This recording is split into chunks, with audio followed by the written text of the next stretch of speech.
I ended up putting my factory spring back in here, and these monarch NATO rounds. I just want to see if they make a difference.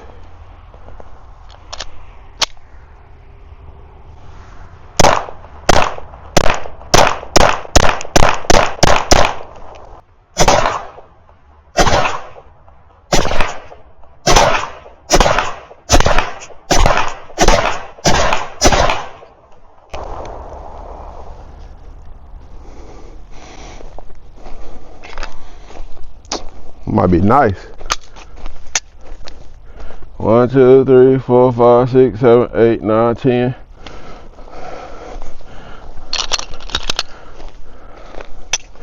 I hadn't shot NATO round before. I wanted to see, was they really a little hotter than a regular 9. I don't feel that much of a difference.